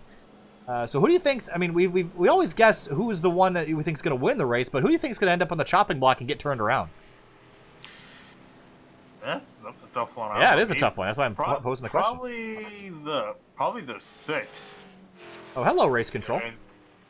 That's a gorgeous looking paint scheme, by the way. Can I just say? Oh yeah, definitely. But yeah, I definitely think Butler, if anything, would probably be, and I think because he's made, I think, the most aggressive moves. That's the car I would have chosen as well. I think Butler has been really aggressive tonight. I don't think he's willing to let anybody run over him. So I think he'll be the one that's going to be throwing blocks if it comes down to it, and we'll keep an eye on the 6. He's also going to be on the inside lane for the restart, right behind leader Joshua Banks. But Jeff Wright, what a pit stop. It's launched him right back into contention of this thing. Yeah, I'm curious how he's gonna deal with this position. We kind of seen him struggle. I don't think we've seen a restart where he's gained spots. Yeah, it has been a struggle tonight for him on the restarts. You're right. Yeah, he's kind of fallen back. He's taken a few laps to kind of get up to speed, and that's allowed some guys behind him to get back up ahead of him. So we'll see what he can do here if he's learned anything in this first run, because I think we're setting up here for a solid run to the end of this race. 60 laps to go. It'll be 59 when we take the green. It's going to be Joshua Banks, Jeff Wright, Elliott Butler, Bailey Turner, and Eli Hinton, your top 5. And it's Christopher, Stravato, Boyer, Ronis, Lakatis, the rest of your top 10. Out of turn number 4. Green flag back in the air. It's 59 laps to go, and looks like Banks got a really good restart. He'll take off. And Turner got a great start too, but nowhere to go. Wright's going to get second place, and Butler and Turner fighting for third. That was important for Wright to get that second spot. He's going to have an opportunity to go for the lead as everyone scatters on the back straight heading to turn 3. Oh, hello, Eli Hinton. I told you. I mean, he sneaks in here. I mean, he looks like he's always having a run on the 24. Whoa! Here he comes to the outside. And he's going to have a good run out of turn 2. And I think really you can make passes really well in turn 3. Oh, Stravato just threw a huge block on the 14 of Boyer, but Boyer went even lower, and he'll have an opportunity down into 3, but the 33 slams the door, and here comes Ronis along the outside. Everyone's scattering around as the 13 and 24 continue to duke it out for 4th place. Yeah, it looks like Hinton's winning that fight with the 24. Not entirely clear just yet.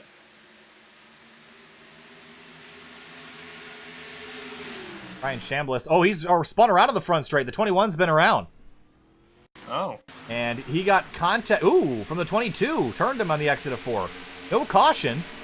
But the 21's gone for a loop as we head back to all the chaos on the racetrack. And looks like Hinton is now working over Elliott Butler. The 13 has found another gear. He's moving forward now. Yeah, some amazing stuff out of him. I don't know what happened in that car, but yeah, definitely a lot faster. He was moving up some spots earlier, but here he is with some pretty dominant pace up here, kind of rivaling the leaders. Now Bailey Turner trying to get back around Eli Hinton now. These top 5 cars, all, I think, capable of winning this race. I'd say the only one I had a doubt on before was the 13, but it looks like he's squashed all that. He's running well now. Yeah, Jeff Wright hasn't been able to really close the gap to Joshua Banks so far. He's kind of maintained that. Same thing with Butler and Wright, haven't been able to close that. Lap 117 of 170, about 23 minutes of racing remaining. And now Eli Hinton putting pressure on the back of that 6 car.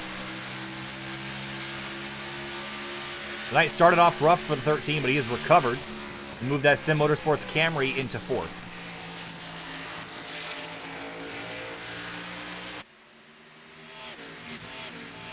Oh, Ronis, I think, got the wall out of turn 4. Now, nothing major, but saw some sparks flying.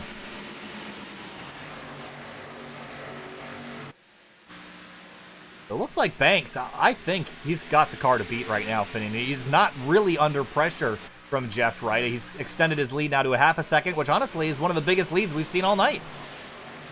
Yeah, and again, big thing to note too is that the second guys behind haven't really been able to close up to him. It's been kind of strung out here, and it looks like he may be able to continue that pace.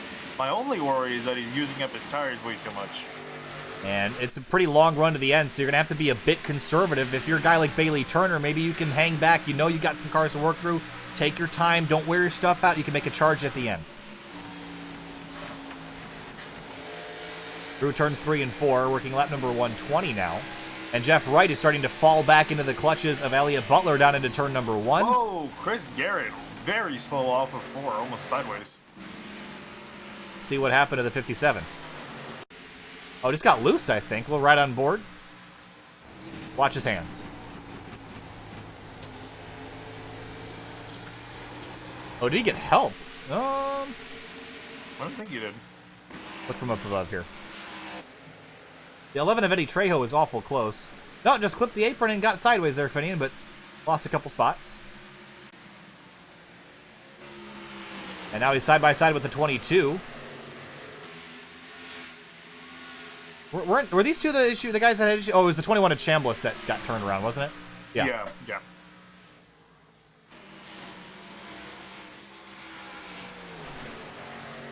All right, up for second place. Here comes Elliott Butler to the inside of right down into turn 1. Whoo, that got tight.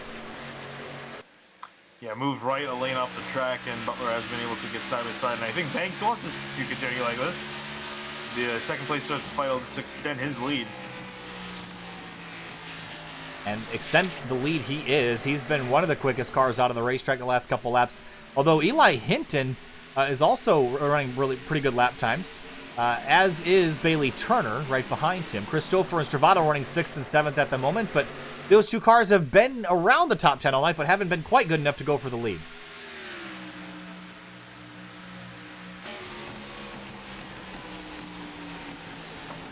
And now Butler trying a bit higher groove through 3 and 4 to get a better run on right, but Banks is starting to just stretch that lead out. It's now 0.7 of a second and continuing to grow. It's only a couple hundredths every lap, but it's adding up quickly.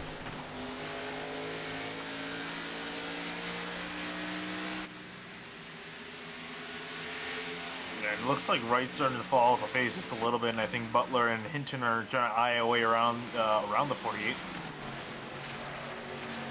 Look at Butler. He's just setting up the 48. He's learning a lot right now following Jeff Wright and learning where you can put that race car to make speed. I think everyone's kind of walking in with a question mark about how this was going to handle. So no one really knew how this was going to go.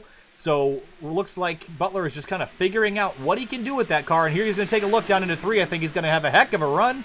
He's going to chuck it up the inside, but Wright slams the door. The 6 is going to say, nope, he throttles up. He's going to slide up the racetrack, and now they're just drag racing each other through the center of the corner. Yeah, actually kind of surprised that the 6 went for the inside. I would have thought he would have gone for the outside there. It's worked almost every single time out there, so he's going to be stuck in behind the 48. Gave it a shot, though. I'll give you that. A lot of effort in for the 6. Everyone else relatively strung out. I know there's battle for 10th between Lakatos and Cabot, but there's not side-by-side just yet, so we'll keep the battle for 2nd. Ooh, Butler's going to have a really nice run down towards 1 and 2. He's right there. Just so difficult to actually make and complete these passes. He throttled up earlier than Jeff Wright, but nowhere to go.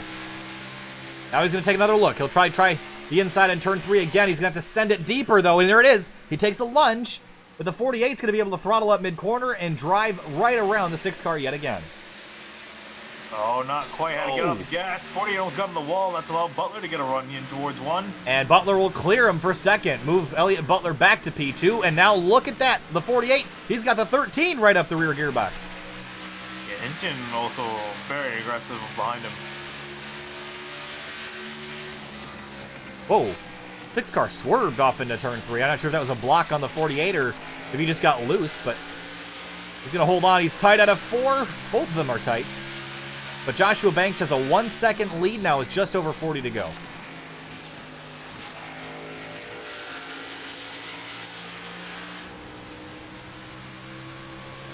Not convinced that this battle for 2nd's quite done yet. Yeah, I'm not too either. It doesn't look like Butler's quite used to it. He's running really high in 3 and 4, a lot higher than we usually see. Looks like But now it he's seems to got actually it. be working. Yeah, now he's got it sorted out. We'll head back to battle for 10th. This has been raging for a couple laps between Lakatos and Cabot, but I think these guys have it sorted out now. Cabot loose down into turn 1. Saw the rear end wiggle under braking. So 40 laps to go at the line here, Finian. 17 minutes left. We're pretty sure everyone's good on fuel. So my question to you is, does anyone have anything to challenge Joshua Banks? Honestly, I don't quite know. But the thing about the fuel is, I was looking, so I saw on that last caution, I saw it was Butler and Turner were shutting off their engines. So it makes me just kind of curious. I didn't really see anyone else saving, but I don't know. All right, I Might think just be a little close. with about 38 to go, I think it's about a good time to do another SimTV Sound Surge before the night is out. Here we go.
Battle of epic proportions going on for third place. Jeff Wright just in front of Bailey Turner, but Turner just licked the stamp and sent it down into 1 and was able to clear Eli Hinton. Now he can set his sights on the 48, but that lead is also... Oh, caution! Caution's out. Eddie Troll, big one on the front straight. Oh, the 11's involved, the 22. I think I saw Reggie Ortega there as well. But, wow, that's going to change a lot of things, Finian. What happened here? 22 and the 2. Oh, they just get together out of 4. Oh, this is already happening. It was Garrett up the road. Oh, and the 22 couldn't get it slowed down in time, but Chris Garrett was all sorts of sideways. And he was running to the inside of Cabot. Here's a look. Out of turn 4. I think he just gets loose again. Yes, he does. And then corrects it right in front. Wow, look at Cabot. He just missed that incredibly. And then everyone else just trying to jam on the brakes to miss it. But oh my goodness. Let's ride on board the 77. Yeah, that's some great reaction timing there.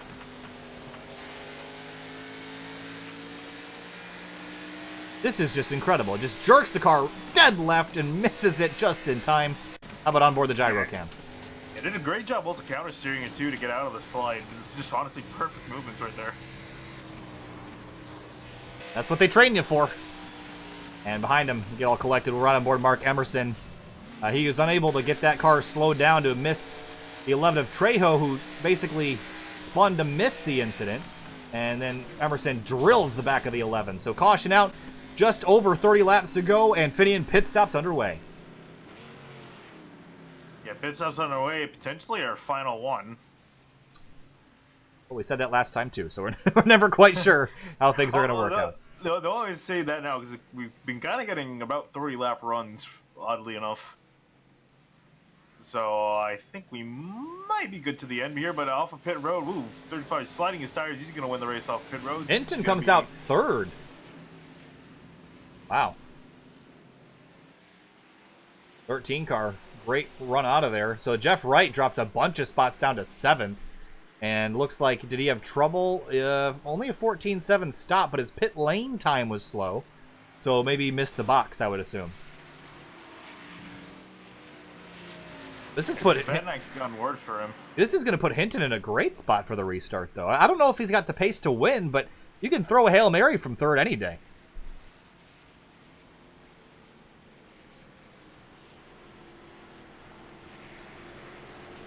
All right, well, are we in agreement that Joshua Banks is the one to beat here, or do you have somebody else in mind? Honestly, I think Banks is pretty much the car to beat here. Unless something happens to him in the restart, I'll be someone getting into him, be the 13 or the 6. I think this is Banks' race to lose. Restarts have been wild. I'm expecting to see a lot more 3 and 4 wide action heading off. I don't even know if we have enough cars left on the racetrack to be trying 4 wide, but I'm sure they're going to make it look like it is. Off into turn number 3. There's a lot of asphalt down there below the yellow line. It's all fair game to use, including that big opening on the backstretch. That dog leg you're seeing on the left-hand side of your screen. It's all fair game, and everyone's going to be jumping way down there to try to get an advantage. We've seen Bailey Turner, especially, using that to pass cars all the time. There's a lot of advantage to be had there. Pretty much the only top 11 cars, the only real good car, the only guys that really have cars in good racing condition. Everyone else has got some pretty decent amount of damage to them. But yeah, definitely expect the aggression to pick up here, which would be pretty big because you've seen some pretty aggressive moves, a lot of back and forth between a lot of drivers. Really looking forward to how this race is going to end up.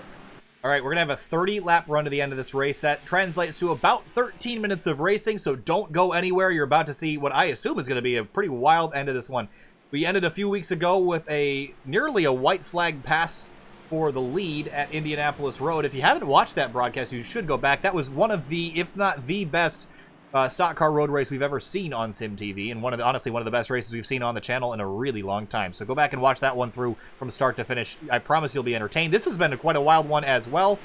But we're going to come back to the green flag. 30 to go. It's Banks, Butler, Hinton, Turner, Stravato, your top 5, and Stouffer, Ronis, Wright, Lakatos, and Boyer, the rest of that top 10. Green flag flies, and the 35 try to get a jump, but was it good enough? It looks like it was a pretty good jump. Here comes Hinton under the inside. Whoa, no! Turns the 6! Butler going sideways. And collects the 24 and the 5 and the 33 and a whole mess of cars down in turn 1. 33 spins. Still no caution. Yeah, a bunch of cars stuck in the infield. Butler and Boyer stuck on the inside, and they're going to get it turned around. Still green. A big mess down in turn number 1 on the restart. Eli Hinton probably on the chopping block for that one. Let's go back and take a look. I mean, you tell me, Finney, what was your opinion on this one?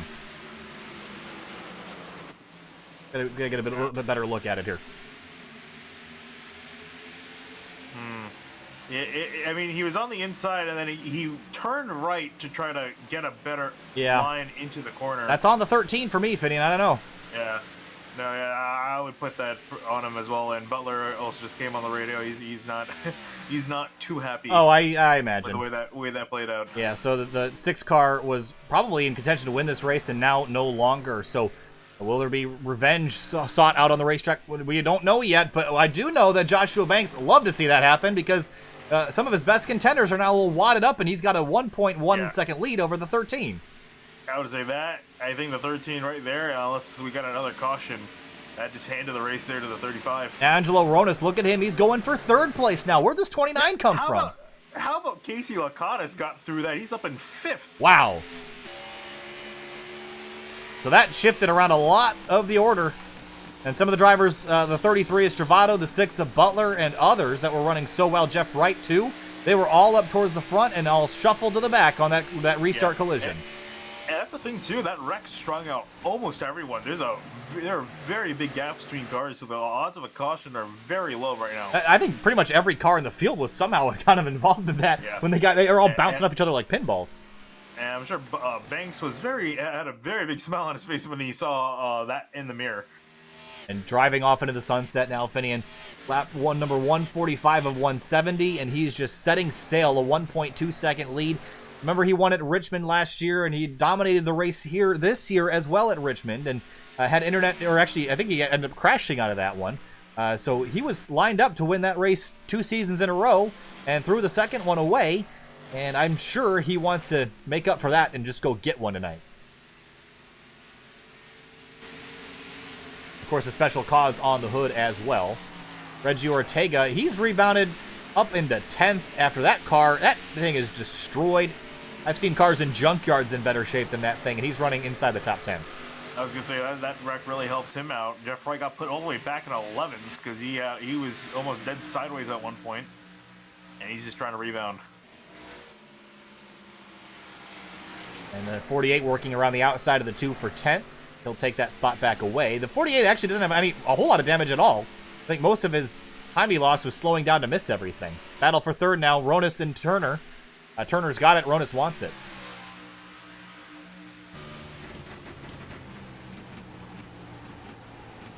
.5-second lead between Banks and Hinton.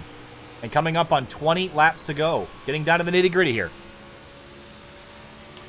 Yeah, it just kind of makes me realize. Remember what we were talking about before we went back green?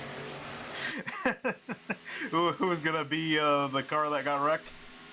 Wow! Oh my goodness. Who did we pick? Well, to be fair, although we didn't. Yeah, we thought that he would be the cause. Yeah, we didn't think he would be the one turn. Well, we thought he would be throwing a block, but he didn't do anything wrong there on that restart. He was the victim. Yep. And the 13 has gained himself quite the reputation around here lately, and it's not a good one.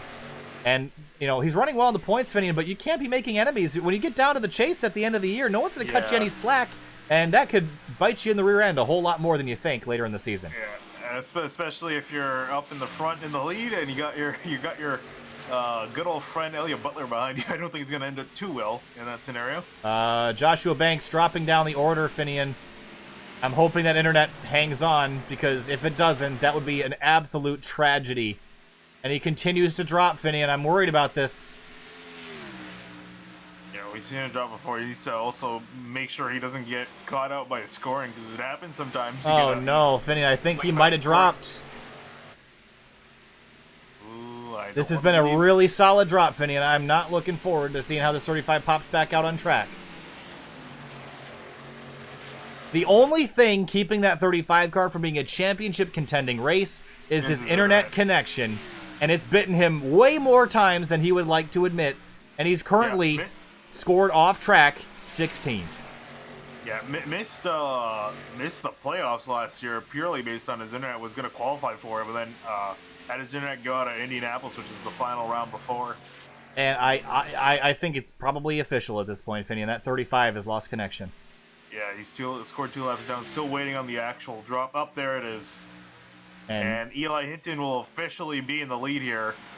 That is a tragic turn of events for the 35. It was solid all night long, and then it just went away just like that, like someone flipped the switch. Yeah, I imagine he's going to be kicking a wall in or something. I would be pissed if I was at 35.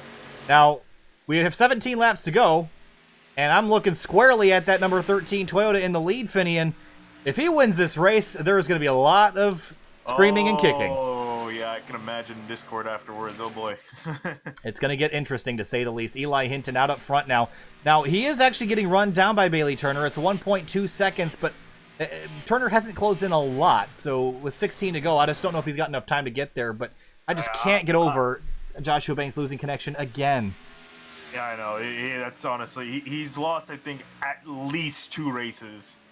And many opportunities because of his internet. It's just really unfortunate. I don't know the situation he's got with his internet provider, and I don't know, if it's something he's capable of fixing. But either way, I mean, I would be so unbelievably frustrated with how that has gone for him. And I'm not sure if it's ISP or if it's his PC hardware or what, but something is not working right for that 35, and it needs to change if he wants to be a competitor. He's so fast, it's just not capable of winning when your net's going to drop out. Yeah, hit the hammer on the nail. There you go. I was trying to remember how the quote works, but yeah, like you said, just so fast, has so much speed, but yeah, his internet is his biggest drawback. So the 13 car leads this race by 1.2 seconds. It's now down to 1 second that time through. And Bailey Turner took a much bigger chunk out of the lead that time through, so I wouldn't call this one over yet, Finney, but Rona's now in 3rd place. That's a great spot. How about Casey Lakatos in 4th and Stouffer inside the top 5? And wasn't Brian Chambliss crashed on the front straightaway a little while ago? He's running 6th now. That was really that caution or that wreck right after the restart really threw this race on its head. Without that caution too, it really set this race up in a weird situation. Well, fourth place is going to be in contention here, Lakatos and Stouffer. And we're getting an update from Josh that it's the area that he's in. This bad internet, Finney, and that's heartbreaking. I mean, when you can do nothing about it. Yeah. You know, if there was virtual trophies, I would hand it to Josh after this one because he was in control of this race by a lot. But unfortunately, that's not how it works. And Hinton leads this race after what will be a very controversial restart. And I'm really curious to see what Elliott Butler has to say about how that's all going to go down. 11 laps to go now. 0.8 of a second, though. Turner's reeling him in. Reeling him in, but yeah, really starting to run out of laps. And we've seen that once you catch someone, you're going to have to spend another few laps trying to get around him. So Turner's really got to kick it into high gear. And if you think about the SWA Motorsports guys, Finney, and Alex Bell had a computer crash earlier tonight, and then the internet problems for the 35, those guys just cannot catch a break. Well, we have 10 laps to go on the racetrack, 10 miles left in this one. Hinton has put himself in this position for better or for worse. Bailey Turner trying to track him down. He's got 10 miles left to do it.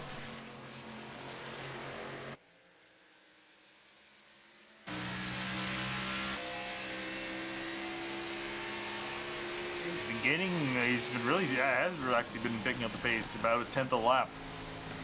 And that will be enough if he continues at that pace, Finney, and he's just got to keep that rolling. And I'm kind of curious of how he's going to approach this. Oh, I don't think... Finian, these guys have had issues. Remember Richmond a couple weeks ago? These guys are tired of each other. I was going to say, also, you did take out a teammate.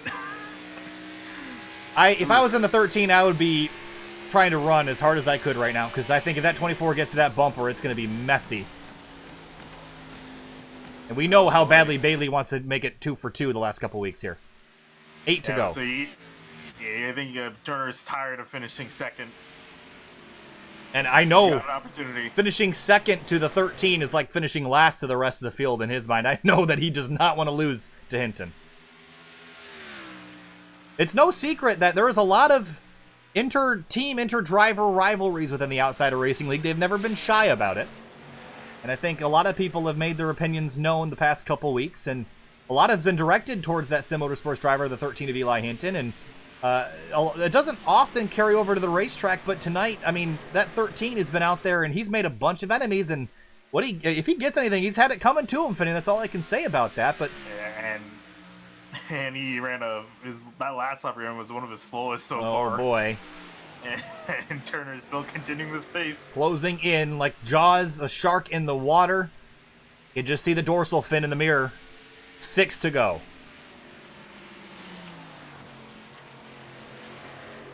Yeah, that time through, Turner didn't run as fast a lap either. He actually ran fairly slow, so... Oh boy, it's going to be close. I don't think Hinton's won on the Cup side of things yet this year. He's only...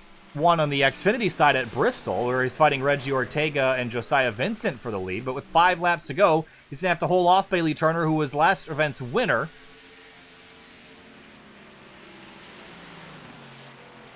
And he's got Ronas hanging in behind if these two tangle. But I just don't know if Turner's got quite enough pace. I think he's needed to be a lot more consistent reeling in the 13, and he's kind of stalled out 6/10 back.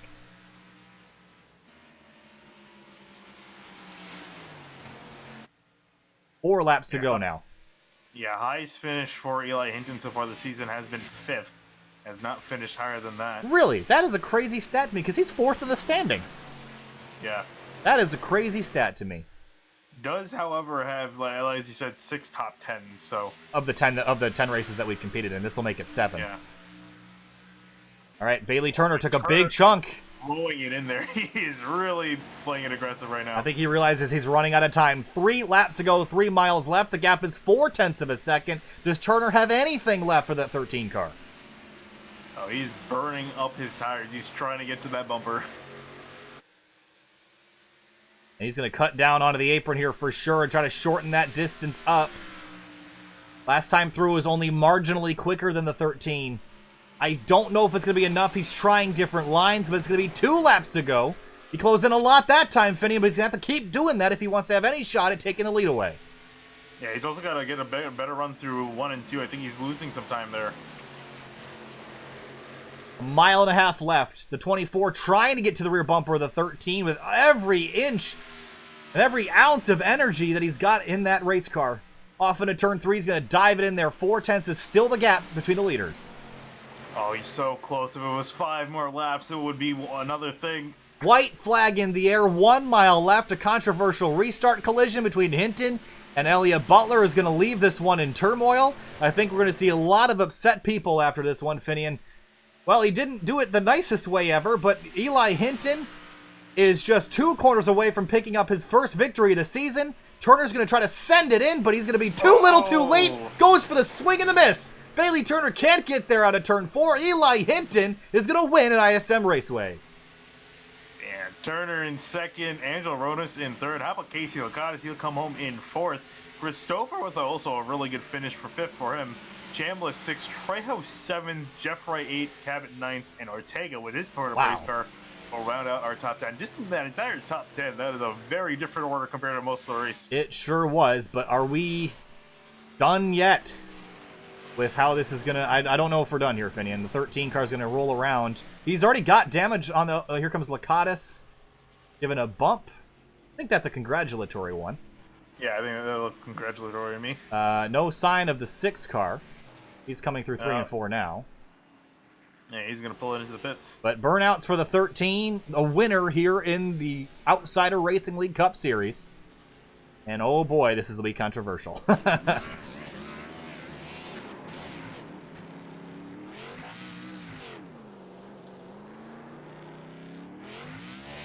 Victory earlier this season in the Virtual Racing League Xfinity Series at Bristol solidified him as a contender there.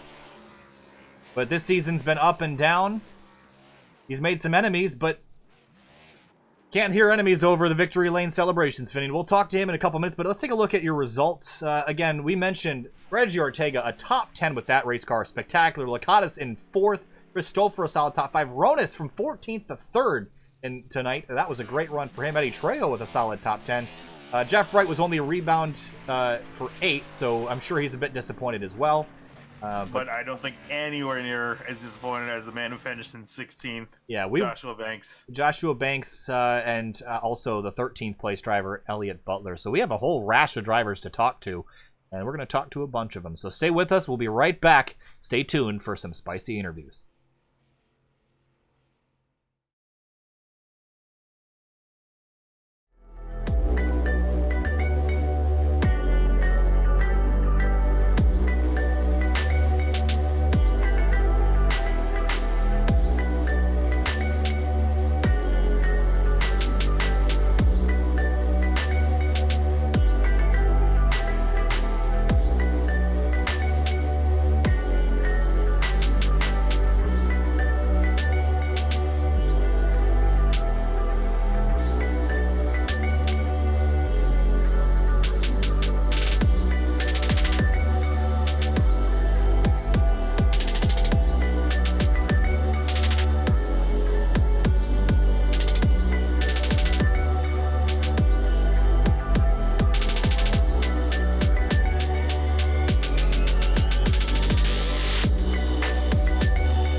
Welcome back live to Sim TV, here now with 16th place finisher Joshua Banks. And Josh, it is unbelievably frustrating to watch what happened transpire. And I know you're disappointed, but the runs are so promising. If you could just get the internet to hang on, walk us through your night tonight. It was fun racing. I mean, overall, I'm going to say it was a good race, even though it didn't finish like we wanted to. Working up through the field, back through the field after the beginning of the race, a little squawful there, and just racing hard there was a lot of fun. And to be able to get up and lead a lot of laps was cool for once, not sitting there in the back fighting for positions and stuff. But just wish we could finish this out. It stinks on our end. This one day we'll get it fixed, and hopefully we'll be up there in the front most every race, hopefully. And we'll just have to see. But overall, it was a good race. I had fun. That's for darn sure. I love this track. Absolutely, Josh. And if anybody out there wants to contribute to that cause, is there a specific website that they could go to help out? If you go to Matco Tools website, just www.matcotools.com, they should be maybe something around there. Usually with Matco, they have the distributors going out, and when they're servicing their people out in technician shops and stuff like that, they have the sales and stuff like from there contribute. So I believe you can go through the website as well. I'm not 100% certain, but if you can give it a shot, see what happens. So but yeah, anybody who does that would be greatly appreciated. All right, Josh. Well, disappointing end of the night, but a really strong run for the 35 team, and we'll see you next race. All right, buddy. Appreciate it. Absolutely. All right, next, we're going to talk to Angelo Ronas, who finished third tonight in that number 29 Toyota Camry, and from all the way back in 14th. Some drama there towards the end of the race, Angelo, but a solid top 5 finish for you in that 29 team. Walk us through your night. Yeah, I didn't really expect to be contending up front throughout this race. I mean, I thought for a majority of the race I was in the 8th or 9th. I thought I was going to end up there. But, yeah, I couldn't really pass the best compared to some other guys, especially if you're on the inside line. You just can't make any good runs down there. But luck was on my side and ended up third. In terms of the racing tonight, we saw a lot of green flag running. How did the new package fare here at Phoenix? I know there's been a lot of discussion about the 1.5 mile racetracks and how that's been generally a negative feedback on those sorts of racetracks. But how is it around here tonight at Phoenix? I'll be honest, I was expecting higher corner speeds with this package. I didn't expect to be off the throttle as much as we did, but yeah, it was okay, I guess, compared to the 1.5 mile tracks. But yeah, it's definitely, you don't lose it as often as you did with the lower downforce. But overall, I wouldn't say it was too. All right, well, Ronas finishes third place tonight. Thanks for chatting with us, and we'll see you next week.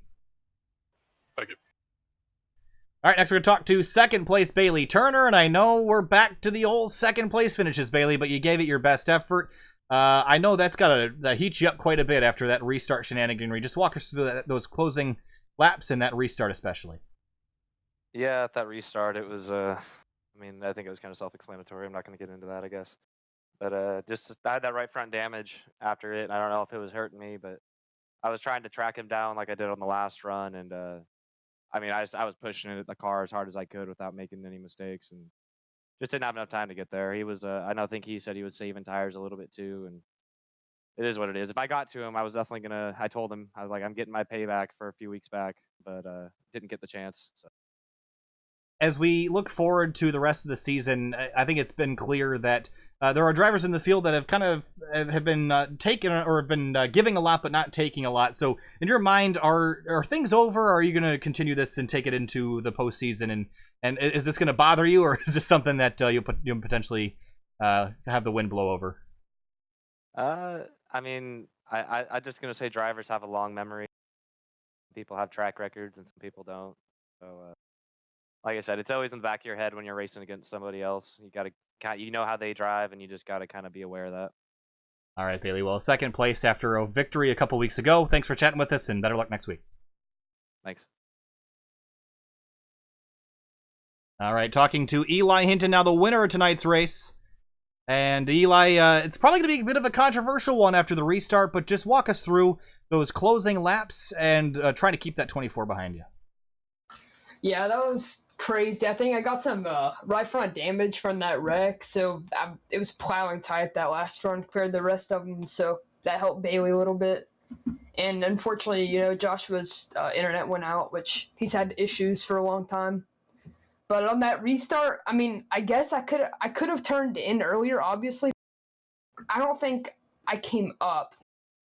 I don't know. It was a weird situation.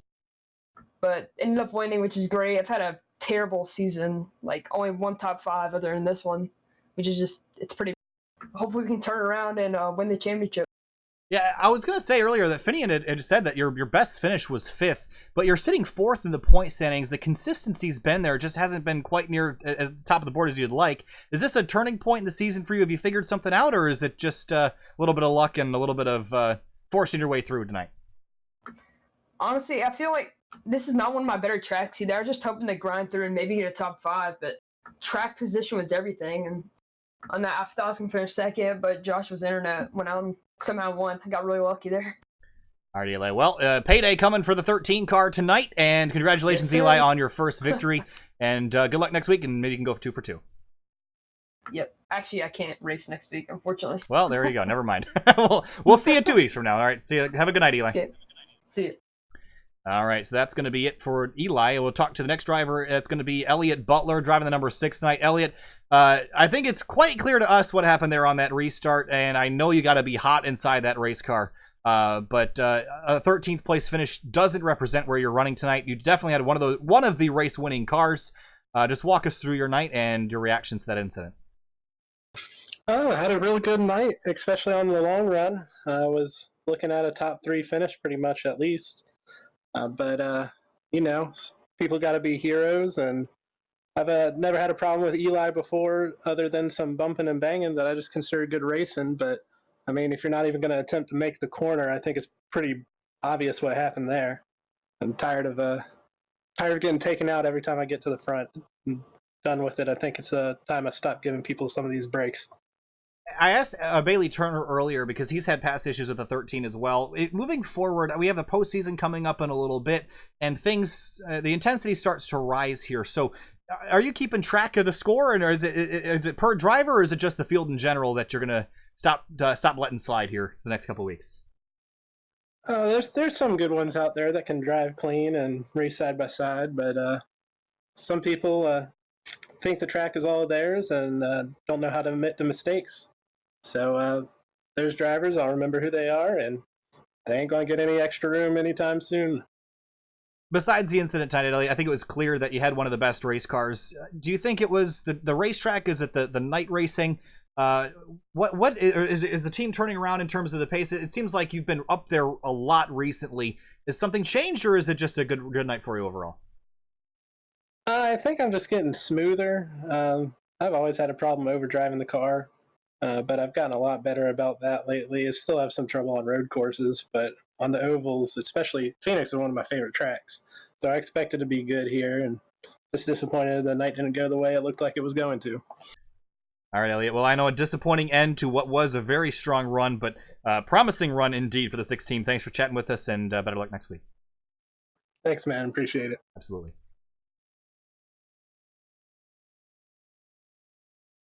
All right, so that's going to do it for, I think, is that it? Or are we going to talk to anybody else? I think that's it. Okay, all right. So that's going to be it for the interviews tonight. We'll take one more look at the results, Finian. But yeah, I mean, excited to see the 13 in victory lane, but I think it's also clear to me that the 13 is racking up a lot of negative feedback out there, and that's going to hurt him later in the season. So he's got to be really careful not to continue down this path, because it's going to come to a point where people are going to stop taking it and they're going to start dishing it back out, Finian, and that's a dangerous thing if you're going for a championship. Yeah, I was gonna say that's probably the least, the worst time you don't want it. I mean, you can just ask Joey Logano. I think he'll tell you from experience. Yeah, I mean that's what you're concerned about, right? I mean, the 13 had pace. He's doing well in the standings. He hasn't had a real solid season in terms of getting top 5s, but he's been inside the top 10. But if that's what you got to do, it's what you got to do. But I think he's got to realize that it's coming back to him at some point. So he's got to be careful about that. But either way, Bailey Turner, another strong race for the 24. I don't know how many second places we're up to now, but it's got to be absurd. Angelo Ronas, a strong night. Lakatos in 4th, a great run for him, as for Christopher. Chambliss was crashed on the front straight. He rebounded. Great run all around for them. But where are we going tomorrow night, Finian? We're headed to Bristol for the 3-wide Yinzer Truck Series. And we're heading to Bristol on Monday night as well for the Race Kings Cup Series. So going Concrete Coliseum racing tomorrow night and Monday. So that's going to be a fun one. Yeah, really looking forward to that. Back-to-back Bristol. That should be a couple of entertaining races there. Absolutely. So then we got Tuesday Fuel Host Venom Cup Series. Then Wednesday we have Spec MX5 Sim Racing Challenge from Laguna Seca. That is going to be at 8:20 p.m. on the Winding Road Magazine YouTube channel. If you're not subscribed to them, you should go over there right now. They got point of view driving videos and point of view car reviews and all sorts of awesome stuff. But they have us there on Wednesdays about once a month until November when the Spec MX5 Sim Racing Challenge concludes. So help support us there. On Thursday, Scars Ferrari Challenge returns to Imola, and then Friday, VRL is back at, I think we're at Talladega next. So that's what's coming up the next week or so on Sim TV. Thanks for watching. We'll see you later. Have a great night.